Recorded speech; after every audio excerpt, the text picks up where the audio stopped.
Good afternoon, and welcome to our panel. Thanks for coming out, and thanks for packing the hall. It's hot in here, so we're going to try to wrap it, which is exactly why we're doing this panel. My name is Yasir Khan. I'm editor-in-chief at the Thomson Reuters Foundation and of our digital news platform, Context.news. And with me, here's how we're going to do this. I'm going to introduce the fine folk at this table, and then they're going to tell us a little bit about who they are and what they do. We're going to start from the outside in. That's Meenakshi Ravi from Al Jazeera English, executive producer of The Listening Post and the All Hail series. Meena will tell you about that in a second. And next to her, we have Alejandra Sanchez Inzunza. Correct? Sorry, Alejandra. From Dromomanos, Mexico City. Next is Amruta Byatnal, who is our shiny new inclusive economies editor at TRF. And we have Abigail Edge from Fathm. So we'll start with Meena. In a sentence, tell us who you are and what you do. Hi everyone. So as Yasir said, I work at Al Jazeera, and there are two reasons, I guess, why Yasir asked me to be here today. First, I work on a show called The Listening Post. It's a show that analyzes the media, and of course, climate is one of the biggest stories, so we're always looking at how the climate gets reported. And then the second show that I work on is a series called All Hail, and for last year and this year, my colleague and I have been focusing on the climate, how the climate story is told, but really our approach is very intersectional, which really fits very well into what we're trying to do today. Alejandra. Well, hi everyone, and thank you for organizing this panel. I'm Alejandra Sanchez from Dromomanos. Dromomanos is an independent media outlet based in Mexico City, but we work all over Latin America doing long-form journalism about the most complex phenomena that are affecting the region, such as, one of them is climate change and environmental crisis. We also cover topics such as violence and drug policy and authoritarianism. And our climate project is called Collapse, and is trying to understand this climate crisis all over the region. Amruta, your turn. Hi everyone, I'm Amruta Byatnal. Like Yasir said, I'm the new inclusive economies editor at Context, and inclusive economies is such a broad term. So when I first interviewed for the role, I was asked what we would cover under that and what that would mean, and we've sort of zeroed down to the idea of the economics of global inequality. And if you're talking about inequality, climate cannot be something that we can ignore. And although we do have a very strong climate vertical, I think this is where the intersections are going to be talked about. So we're talking about race, gender, caste, migration, labor rights, all through the lens of inequality. And of course, climate's going to be a big part of it. Abigail. Hi, I'm Abigail. I am a recovering journalist and a senior newsroom consultant at Fathm. I've been asked a lot at the conference, what is it that Fathm does? So in a nutshell, we are a media lab, news consultancy, and creative studio. So what we do is essentially we go and work with newsrooms, non-profits, communications departments on everything from optimizing workflows to fighting misinformation and editorial and climate strategy, which is what I'm focused on at the moment. So you may have seen this week we made a big announcement with Google News Initiative, and we are launching our first ever climate reporting bootcamp in Bonn next month. Right. So I'm going to start us off with the overarching question, which is the question why you all are here. Climate is no longer a niche topic, and Meena, we'll start off with you. Why are we covering it as such a niche? Is it habit? Is it territory? Is it a lack of imagination? So I'll start you off. Okay, so like I said, I don't do climate reporting myself. What I do is I speak to a lot of journalists in a lot of newsrooms around the world, editors and journalists, and audiences as well, about how climate is being reported. And I think the issues are a few. I'll just break them down. The first one is really practical. For those who are journalists or aspiring journalists in the room, we're trying to tell stories. We're trying not to overburden our audiences. As it is, the stories we do are often very complicated. And so for journalists, adding a climate angle into it can seem quite challenging. You've already got to introduce a political character, his background, his corruption, something else. Then you have to add the climate aspect. That's really quite intimidating for some. So I would say that's a practical storytelling problem. The other, I think, much more pressing problem is that, climate stories are stories about power. They're stories that really shake the status quo. When you report on climate, you're definitely going to ruffle feathers. Some people are just irritated with you. Some people want to kill you. And that's why there are so many climate reporters around the world who have genuine threats to their lives. So that's why I feel it can get quite siloed and niche. You're almost trying to minimize your risk. Those are the two main problems. I'm sure my colleagues will have a lot more. So feel free, you guys, to jump in if you need to. But Alejandra, I wanted to tap into you on this one because of what Meena mentioned. And that is, one of the most dangerous jobs in the world was to be a climate reporter in Brazil during the Bolsonaro government. And you have chosen to add climate onto your investigative work at Dromomanos. Has that been a difficult add to, what kind of investigative work did you guys do before, and then how did you make that decision to add climate? Well, actually, the work that we did before, like for the past 10 years, was focused on organized crime and violence all over the region, because Latin America is the most violent region in the world, and where most journalists are killed, not just for climate issues. And for us, like reporting a lot of stories of violence and drug policies, there was a relationship with climate. So we are not specialized. We are not climate reporters. We are specialized in social issues, and climate is all over. It's like we are talking about the defense of territory, and we are talking about corruption. And it's not just about climate change. It's about so many. It's the way that we consume. It's like it's in every part of ourselves, like humans. So, as reporters, it wasn't that such a transition because we were used to be in riskful situations before, or to work with people that are really at risk. So I think that actually the defenders of the territory, like in the Amazon or in Honduras or in Mexico, that are killed, is like as journalists are killed, is the region where journalists are killed the most, and also defenders of the territory. So for us, it was not a niche. It was like totally logical to do this transition. Right. Amruta, you were at DevEx before coming to TRF. A lot of your journalistic work was in public health and socioeconomic inequality. But, given what these two have said, what do you think are the beats that naturally lend themselves to a collaboration on climate and climate journalism, and why is that? Sort of feels like a trick question, Yasir, because every beat lends itself to the climate question, and I feel like it's really about knowing and understanding what your newsroom is capable of, and sort of like the skills that are inbuilt in the newsroom, right? So at DevEx, for example, my team was really looking into international development, foreign aid, and global health as the three intersect, but then it was really clear that all of these questions could also be looked at through the climate lens. And I think it's really about understanding who your reporters are, what their skills are, and how those skills can be transferable. Right. And do you think there's a reluctance, among editors and reporters who traditionally have not reported on climate issues because they feel like to be thrust into this space and feel like they don't have the expertise to do this? Yeah, absolutely. I think it's pretty daunting because climate so far has been about the science as it should be, and we do need the veteran reporters who've been to all the COPs and who understand the ins and outs of climate policy, but we also need the journalists who do fashion, for example, right? Who do global health, obviously, who do, tech, to really understand how all of these sectors will need to report on the climate crisis.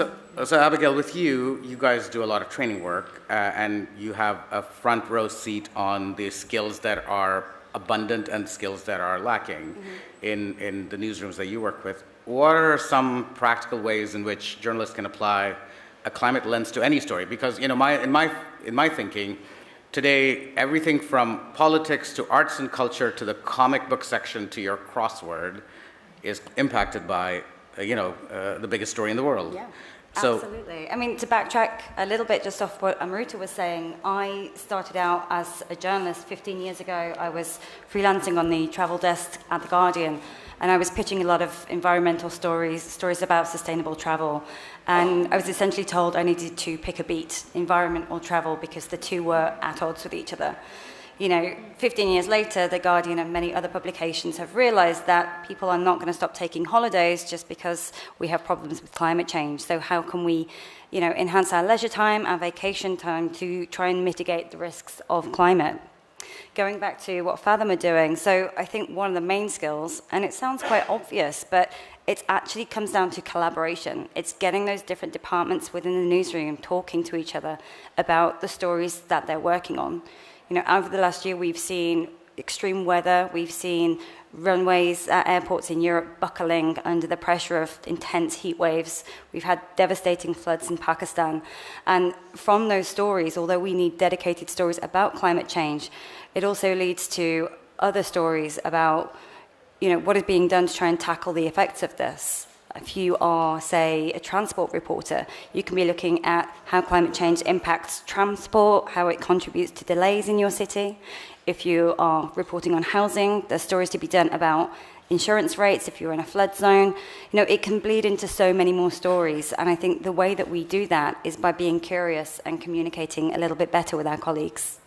And so this is a question for all of you then. What kind of support do you think an editor or a journalist in today's newsroom actually need, and what guidance can they provide to ensure collaboration, as you guys suggested in the newsroom? Yes, go ahead, Meena. I can speak from personal experience because, like I said, I'm not a climate reporter myself, and my colleague and I, the two of us who work on the All Hail series, neither of us are specialists in the climate. But that hasn't stopped us, and that's not because we're flippant about this area, this beat. It would be so easy for most of us to say, I can't cover climate, it's too sciencey, the information there I cannot quite process because I'm actually covering politics. And the approach that we found that works is we do our reporting, we speak to the experts we speak with, but we put all of our scripts through a climate specialist. A different one for each of the kind of topics we're going through. Our entire approach at All Hail is very intersectional. So we're not, we don't treat climate as a niche. And we bring specialists, people who know a lot more than us, people who've made this part of their study. We bring them into our process. They read our scripts. If we've been good, if my colleague Ali and I have been good, then we get green tick, green tick, green tick, everything's fine. And if we've not understood something, these specialists come and say, okay, you're missing a key bit here, or your argument is flawed in this way. And I would say it's been so useful for us. I think every newsroom, apart from obviously having a climate department and a specific editor, should have an editor who is there to provide his or her guidance to all of those covering the other beats. How does your politics story have an environmental climate element in it? How does your fashion story have an environmental climate element to it? And let me help you weave that in. That's the sort of help most reporters on a deadline need because they can't think about like 1,000 things at one time, right? And I think that's worked for us, and I would recommend it to any newsroom. How has any of you tried a similar approach? I have a similar approach. It's like in Dromomanos, we are not specialized in climate issues. We sometimes work with media outlets or reporters that are experts, like Monga Bay in Latin America, or with Eliane Broom in the Amazon, that she is specialized in the Amazon and she knows everyone and she knows how to cover it. So yes, sometimes we need to do that, but for us it's the same thing. We are looking for amazing stories, right? Stories that help us understand the world, and these are the kind of stories. Could you give an example of a story where you've implemented this process? Well, Collapse, the project that we were working with, that we worked before, started in Mexico, and it was just about the environmental crisis, not just climate, like environmental crisis in Mexico. Then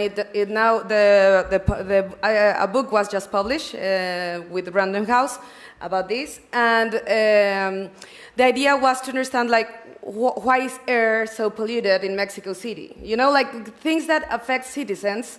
That it's not like a crisis, because I think that I didn't say it before, that one of the problems that why climate is still covered as a niche is because people, like journalists and also the audience, think that it's something in the future. You know, like a crisis that is coming, but it's not now, and it's like very abstract at some point. Unless there are crises, like a specific crisis or a specific things happening, it can look like kind of abstract. Like, well, let's wait to 2050 and then we'll do something. Right.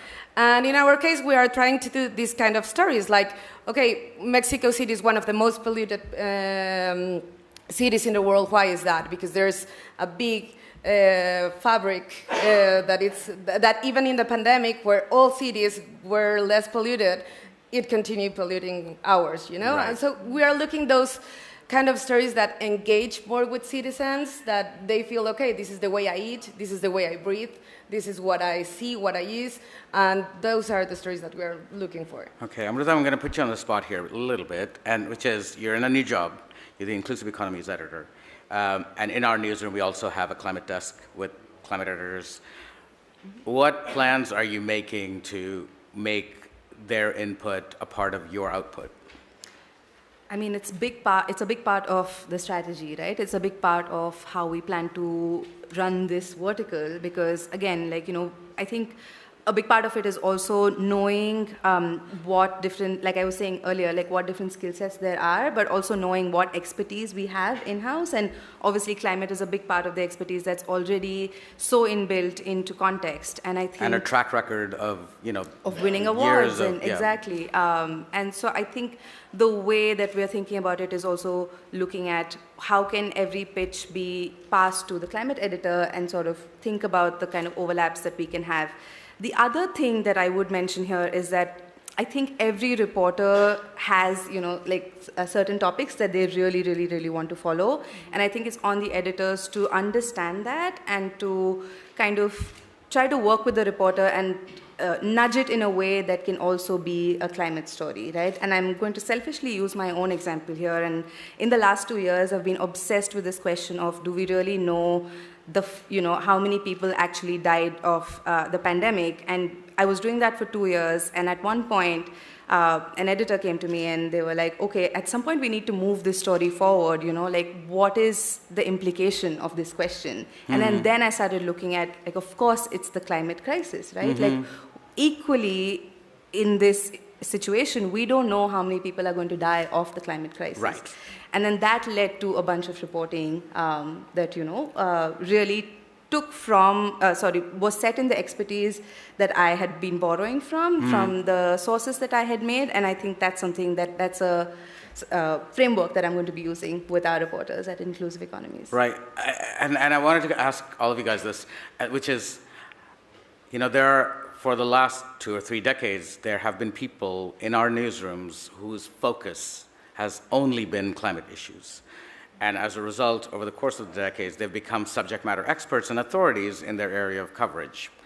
Obviously, now that everybody's going to be doing this, these people feel like they're on a bit of a shaky ground, right? You feel like, you know, there's obviously territory that's been built here. How do we, in the news, I mean, what is your idea of how we manage that level of, you know, I guess precarity that people might feel that, you know, everybody is now encroaching on something that only I used to do and that people used to come to me for.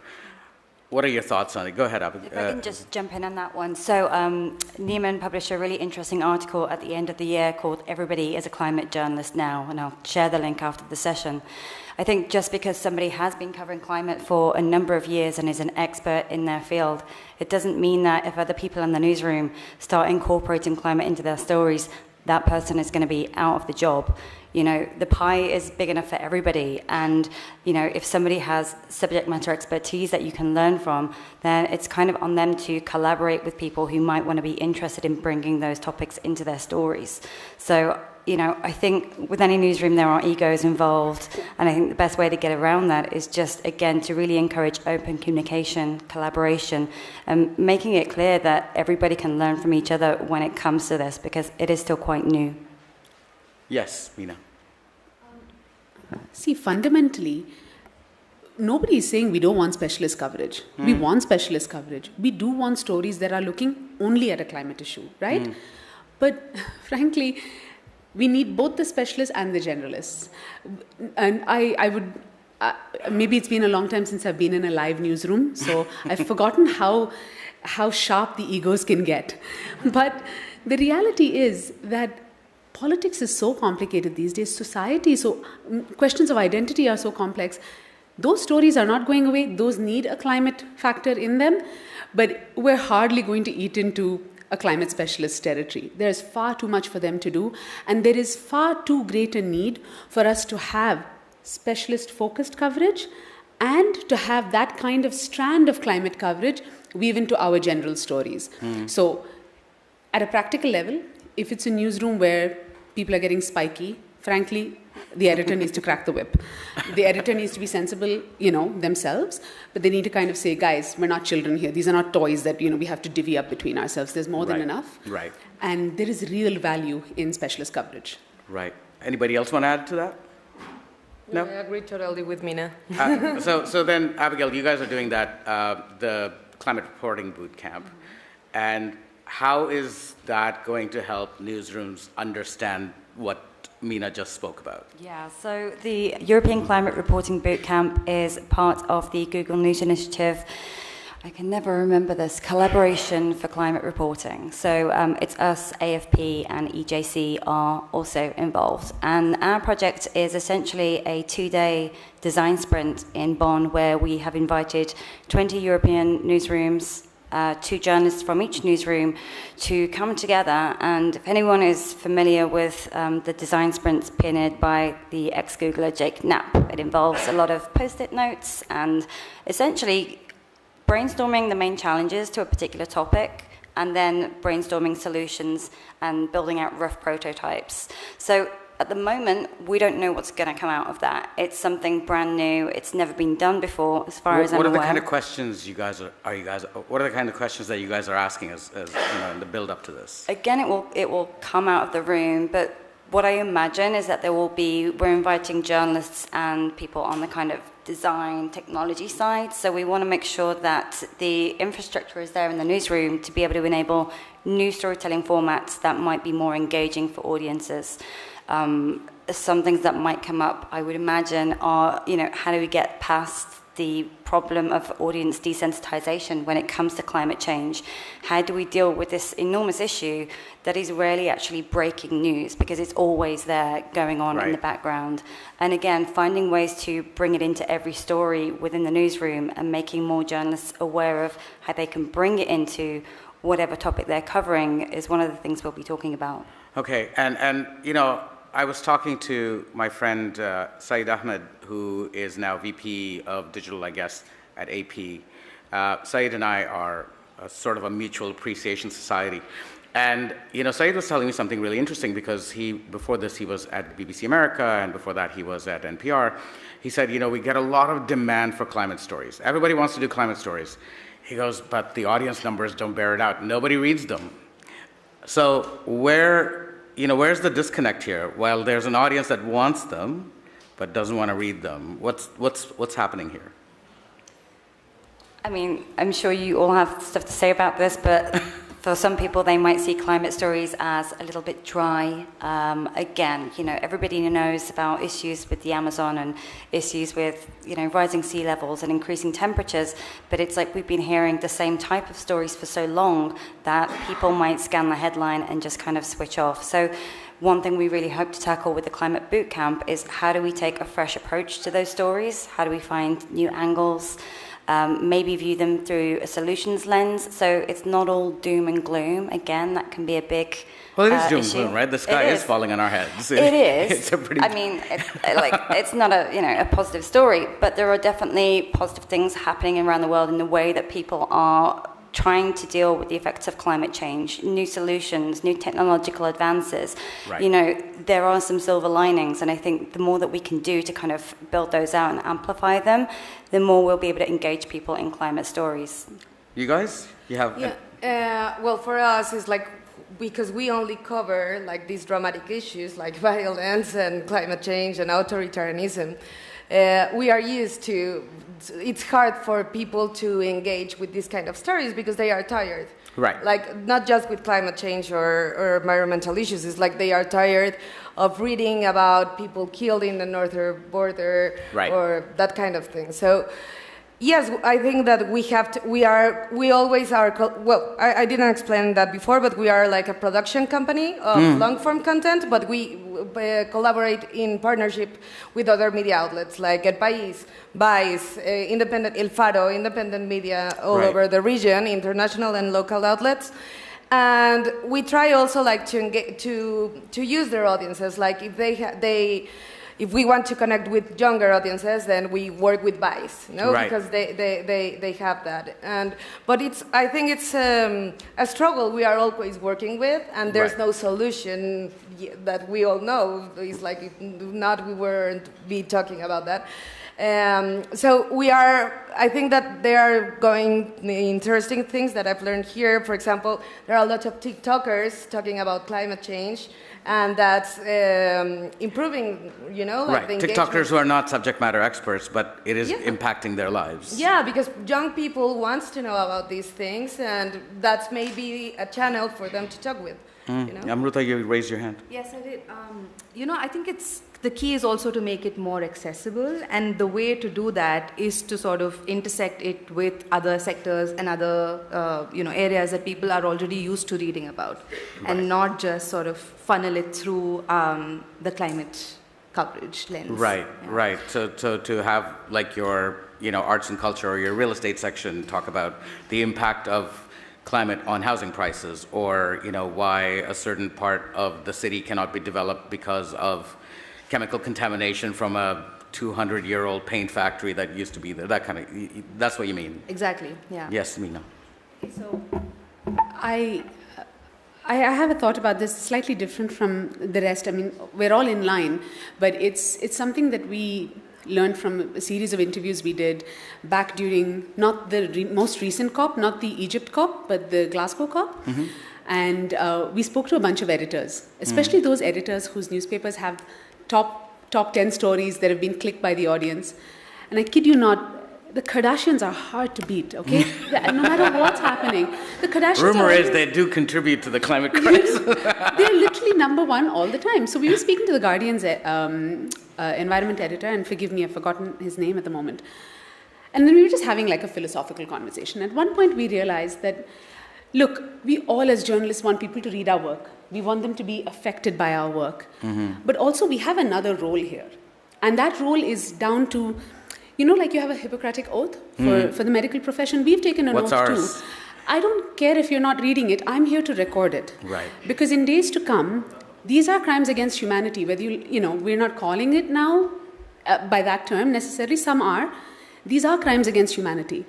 They have to be recorded. When land is being destroyed, when resources are being sucked up, when politicians are signing off on deregulation, that means an entire ecosystem is being burnt. Mm-hmm. These are crimes. One day, we hope they will be tried and there will be justice. So, frankly, okay, don't read it. Don't watch it today. When the trial's happening 5 years from now, you guys are going to be Googling around. That's when my reporting is going to come to you, and you're going to realize we did record it, and we did. So yeah, that was kind of like the philosophical, like I say. That's the oath we take as journalists, and that's all we can do. Amruta? I mean, some audience members are not going to be ready for the reporting that we do right now. So just as an example, when I tweeted about the two panels that I was on, which both talk about climate change, the response that I got was insane, and I'm going to read it out now. It said, woke, psycho, leftist, extremist propaganda, indoctrination, and bullshit. So, there are people who do still believe that talking about the climate crisis is not what we need to do. But like Meenakshi said, very rightly, I think this is just our job. Yeah, no, I was saying to you, Abigail, on the walk here, and you, Alejandra, that if there's one thing that the climate crisis and COVID has taught me, is that we are only as strong as our weakest link. You can have hundreds of years of science explaining how the Earth is round and it's in orbit around the sun, and it takes one jerk to go on the internet and says, nope, it's flat. I asked the pilot of a plane that I was flying in whether he had to dip his nose to keep adapting to the curvature of the Earth, and he said no, he didn't. And ergo, the Earth is flat. And that is the weakest link. But guess what happens? There's about at least 100,000 people who go, yeah, of course he's right. My plane never dips its nose down. And same thing in COVID, where people, I want to know what's in that vaccine. But you take Botox, you put a virus in your face and you don't know what's in it. But at the same time, you want to know what's in a COVID vaccine that could potentially not only save your life, but the lives of everybody around you. So how do we incorporate this idea that we are only as strong as our weakest link? How do we reach the weakest links in our climate coverage? Or do we say, you know what, like you said, see you later, we're not going to run after you? What are your thoughts? It's a really, really tricky question, and I'll be honest, I don't have the answer. But one tech story that's happened this week that's probably impacted everybody in this room is the removal of blue check verification from Twitter, right? Which has basically opened the door to all kinds of misinformation and climate deniers.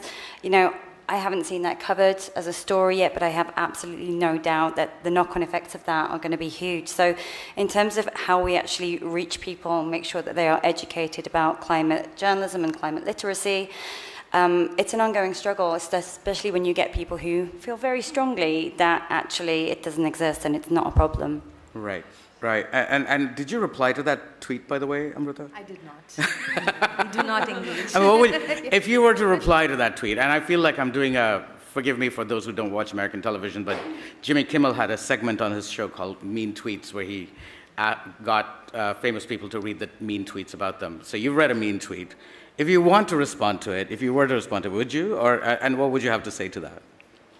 I think at that level of misinformation that this person came from, it's hard to say what a tweet could convey that would change his mind, right?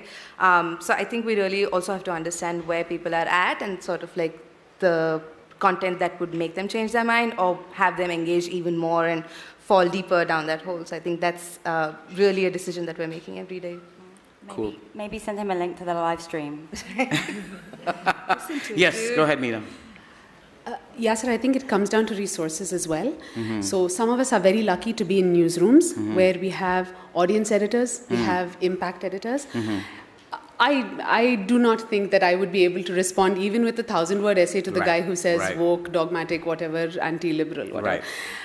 I think what we could do as journalists who really want our journalism to connect, if you have the good fortune of having an audience editor or an engagement editor, or if you've done your story and you're not on a big assignment after that, you have some time, send it out to grassroots organizations. There are lots of people working in the Rust Belt or, what do they call a flyover country? There are people working there, people who know those communities really well. So you mean build a community around your coverage? Build a community, take your coverage to them and say, look, they may not want to hear from me, but you work with the community, you understand the community, please, this is a resource for you. I would say that some of our programming on Al Jazeera, so be it the Listening Post or All Hail, does get used as teaching aids. Tools, yes. We're very lucky that many students are receptive to it, but we need to be able to put it into the hands of places which may be less receptive, but are working with people who are from the area and who know how to push the right buttons to get people to open their minds, at least for a few minutes, to what we're trying to say. Anybody else want to add to that? Alejandra, Amruta? Look, we've just talked about the fact that we're going to hell in a handbasket. I want to know from you guys, yes, of course, our work on climate needs a lot of improvement, but where are you guys seeing positive developments? We'll start with Abigail and we'll work our way outwards.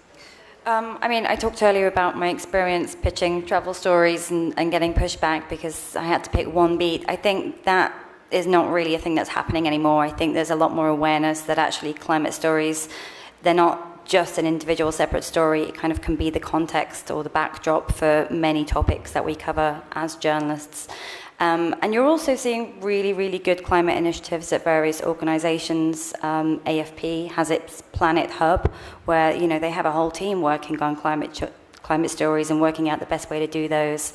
NRK has a climate strategy director who I met at Perugia. So there are people who are really, really taking this seriously and trying to innovate in the area and find better ways to reach audiences. But yeah, it's an ongoing struggle. Meena. Oh, sorry, Amruta. I think like every other big story, local journalists are really leading the way here. They're the ones who are seeing things on the ground as it happens, and they're the ones who are reporting about their local politics and then thinking, hey, but there was a drought here recently. Why isn't this part of the election campaign? Hey, like we had massive floods, and then how many people in my district, state, how many are getting compensated? So I really think that that's where I'm looking in terms of hope and optimism, and they are severely underfunded. So I think that's something that we need to give more money to.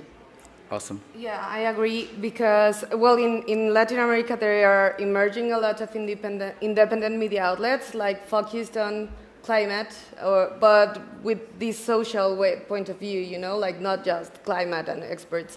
And also there's rising a lot of media and reporters working from indigenous communities that understand better like the relationship that we have with nature and not in just a colonial point of view. Right, there's a new sort of focus on indigenous sort of knowledge and wisdom about and I think that's a very interesting point of view that we should continue covering, in that way. And also I think there's more funding for this kind of journalism than before. It's like a lot of people want to fund, right, and everybody wants to do climate journalism because because of the money. Yes, which is a positive outlook. There used to be a time when nobody wanted to give money to climate journalism. So, Meena, you? One of the places where I see there's real positive movement is, I know I'm a journalist, I work in the news, but there are lots of spaces of media and communications which are taking up environment as a topic. I mean, Don't Look Up was a huge film, right? Many of us watched it. Many of my, my friends and family who don't really engage with the news, they watched Don't Look Up. And they were like, there's a connection here. So it goes beyond just the news media, and that's very positive. And I also think there are lots of journalists across platforms, you mentioned TikTok and stuff like that, who have a very intersectional approach. Actually, I feel the word intersectional is kind of outdated for them because they're like, how else do you approach climate? There's no other way, really. It's everywhere, right? So if you are interested and you are trying to get a more rounded understanding of what's happening with the climate, or even inspiration for your own reporting, follow these guys. They're on TikTok, they're on Instagram. And the last thing I'll do is, if I was very modest, I'll say, shameless plug. But I'm not really ashamed to plug it because, we do the work we do and we are very serious and passionate about it. Last year, and we're continuing it this year as well, my colleague Ali and I were working on All Hail the Planet. Ali's sitting there and she's filming. But All Hail the Planet is, intersectionality is fundamental to what we do. It is as accessible as it can be. Check it out on YouTube. And like I said, I wouldn't recommend it if I didn't feel proud about it and if I didn't think there was something in it for people who want to understand or be inspired. So there's both. Well, this has led me to my last thing that I was going to ask here, which I'll throw it back to you, is if there's one thing that you want these folks to walk out of here, out of this very hot room, after this panel, what would it be? Okay, so I have two things that I'd like to share. Firstly, if there are editors or people who are leading newsrooms or people who are funding newsrooms, I would say please encourage the creation of a role where you have an editorial consultant who's dealing purely with climate matters and who can work with all of your reporters. All of the people who are working across your beats, they want somebody like that, right? They want a touchstone. That's number one. The second thing I would say is, as newsrooms, we have to get much, much more serious, much less performative about being sustainable and eco-friendly. And I say this as someone who flew to Perugia, and I don't think I will fly to Perugia again. I'm in London. I know a train takes more time. I need to do it. If I'm serious, right? Some of us have to make hard choices. Yeah. So we need to get a little more serious about this. And if you are in a newsroom where you can do this, do not get conned by random carbon offsetting scams. They are scams. Really understand what you don't plant a tree for every 10 papers that you print. All of that doesn't work. It needs to be much more holistic. And there are definitely people who are not just making money off these initiatives. They will advise you. So our newsrooms need to be truly greener. Brilliant. Go ahead. Well, I agree with you, but at the same time, I think we have to keep denouncing these kind of matters and not just to give the responsibility to the citizen, like not consume plastic. Okay, yes, don't do it. It's better because people that don't consume plastic can can ask for public policies to change, you know? But the responsibility are of the big companies and the governments, and we have to continue covering these kind of issues to denounce that. You know, for things to change, we need to put the... put them in the spotlight. Yeah, exactly. Brilliant. Yeah. And I totally agree that we have to change our culture and the way that we consume and how we're related to that. But it's important to continue doing this kind of reporting and not just, even if it's a niche or not a niche topic, it's the same. We have to announce it. Amruta. I think the culture of curiosity is so important, right? Like, I think I would really encourage people to talk more to their own teammates, but also like outside of their newsrooms to really understand what is happening everywhere else and sort of collaborate more, ask more questions, go out for more coffees and, you know, just talk more. Make sure the coffee is grown sustainably. Yes, very true. Ask about where they get the beans from. And Abigail. Yeah, well, I agree with everything my co-panelists said. And, you know, culture change does not happen overnight. Baby steps are better than no steps at all. You know, coming up with a brand new environmental policy or an editorial climate strategy can be really daunting. So, you know, here's my shameless plug. If you want to come and have a chat to me about that after the session, feel free. All right, and with that, I'll open it up for questions, but do check out our platform at TRF, which is context.news, where Amruta and I work. We not only have loads of climate-only coverage, but a lot of intersectional coverage. I believe we have time for 2 questions. There are 2 people in the crowd who have microphones. Question in the front, the gentleman here, and then you. Because only 2 of you raised hands. We can't be that good. So I had a question related to what was said about the formats. We're missing the formats. Isn't it that the narratives are obsolete? Aren't we all trying to get to new narratives? And to come to new narratives, you're doing this wonderful work with the Google Initiative. So wouldn't it be also better to include people outside of the journalism field? Like artists, people that are in the creative industry, your audience, you know, the local people that are receiving it. So thinking a bit out of the box. So how do you deal with the new narratives? That's an excellent question. I probably said I didn't pay this gentleman to ask that question, but the climate bootcamp that we have coming up, we do have people from outside the industry because we want to bring in new perspectives. We really want to get people thinking outside the box. So one of the speakers, I think I can say this, is we have somebody from the European Space Agency who actually deals with climate data, gathering data, to come and talk to us about how they do that and then how they communicate that more broadly to help the journalists in the room understand how to kind of break down some of that complex science and distill it. I talked a little bit about the design sprint. I don't have time to describe the whole process, but part of that is we do mapping exercises about audience needs and stakeholder needs. So we consider every different angle that our audience might need to know. What are we doing well? What's not working quite so well? And we take that into consideration with the prototypes that we build at the end of it. Does that answer your question? Excellent. We'll go to the next question. Can I add something? Go ahead. Yeah, please. Super fast. We in Dromomanos, for example, we work also a lot with civil society and academia because their knowledge is sometimes the best, you know, and they have a lot of problems to communicate that. So I think that's the way to understanding new narratives, to change the things that are happening always in the same way, and we're saying the same things. And when you talk to people that are from other areas, then you can look and experiment in different ways. Next question. Hi, great panel, thank you. If you look at the work being done by the Yale Climate Change Communication Center or Climate Outreach in the UK, there's some really interesting kind of audience segmentation work. The Climate Outreach has the 7 segments where there's, you know, established liberals, and they're kind of advocating the need for different storytelling for different segments because they have different kind of mentalities coming into this. Is that something that you think we can be learning from, should be working on, and is there anybody doing this in journalism? This is actually a challenge that we saw when we were speaking to a lot of editors about COP, right?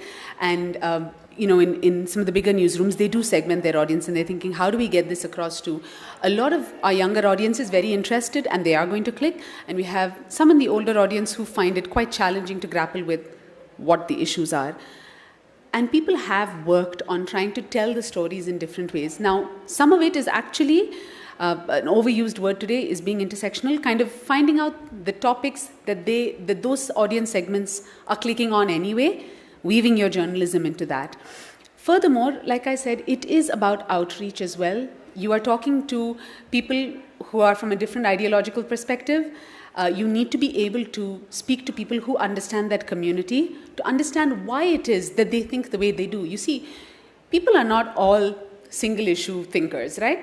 The reason they are informed about climate or the way they think about climate is usually because of a number of other factors that have affected them. It's their life experience, it's all of that. And people who are working in that community understand it best. So if you're a reporter who's trying to open up your audience, go beyond the people who you know are reading The Guardian and trying to push it a bit further, you need to be speaking with communities. I do think it also comes down to what Amruta was saying. Local journalists know a lot. And we often have the segmentation of the national versus the local. There needs to be a lot more collaboration there. You'll find that there's bigger reach. It's not easy, though. Does that answer your question? Anybody else want to take that question? Great. Well, thank you guys for coming, and thank you, Meena from Al Jazeera, Alejandra Dromomanos, Amruta TRF, and Abigail of Fathm.